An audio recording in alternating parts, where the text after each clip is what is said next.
আসসালামু আলাইকুম। আপনি চাচ্ছেন যে ফেসবুক প্ল্যাটফর্ম থেকে সফল হবেন। ভাই, ফেসবুক প্ল্যাটফর্ম না, যেকোনো প্ল্যাটফর্মে যদি কাজ করতে হয় তাহলে সবাই মিলেমিশে কাজ করা লাগে। আপনি একা চাচ্ছেন যে ফেসবুক প্ল্যাটফর্ম থেকে সফল হবেন, তাও কোনোদিন সম্ভব না। পারবেন না, একা ফেসবুক প্ল্যাটফর্মে কাজ করা কোনোদিন সফল হতে পারবেন না।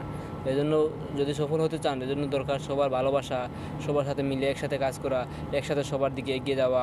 এটাই হচ্ছে ফেসবুক প্ল্যাটফর্মে যদি কাজ করেন তাহলে এভাবে কাজ করলে এগিয়ে যেতে পারবেন। যেমন আপনি কাজ শুরু করার পরে আপনি কারোর সাথে ভালোবাসা দিবেন, কারোর সাথে ভালোবাসা বিনিময় করবেন, মত বিনিময় করবেন, দেখবেন আপনিও ভালোবাসা পাবেন, আপনিও ফেসবুক প্ল্যাটফর্মে এগিয়ে যেতে পারবেন। কন্টেন্ট মনিটাইজেশন অনেকে পাইছে, পাওয়ার পরেও অনেকে দেখতেছেন ইনকাম নাই, আবার অনেকে ইনকাম করতেছে। যাদের ইনকাম নাই তারা কেন ইনকাম নাই জানেন? এদের মনের ভিতর হিংসা আসে। মনের ভিতরে যদি হিংসা না থাকতো তাইলে অন্য ভিডিওতে যাইতো, ভিডিও দেখতো, ভালো করে গঠনমূলক কমেন্ট করতো।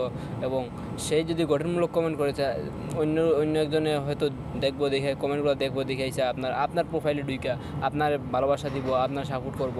তাহলে আপনিও দেখবেন হের সাথে ভালোবাসা পাবেন। যেহেতু আপনি ভালোবাসা বিনিময় করতেছেন তাহলে আপনিও ভালোবাসা পাবেন। এজন্য বলতেছি, ফেসবুক প্ল্যাটফর্মে যদি কাজ করেন তাহলে সবাই মিলেমিশে কাজ করেন, দেখবেন আপনি কন্টেন্ট মনিটাইজেশন পাইয়া অনেকে ইনকাম করতে পারতেছে না, আবার অনেকে কন্টেন্ট মনিটাইজেশন পাওয়ার জন্য হাহাকার করতেছে। হাহাকার করে লাভ নাই যদি আপনি মনের ভিতরে হিংসা যদি দূর না করতে পারেন। ভালো থাকবেন সবাই। ভিডিওটি ভালো লাগলে শেয়ার করে দিবেন। ধন্যবাদ। আসসালামু আলাইকুম।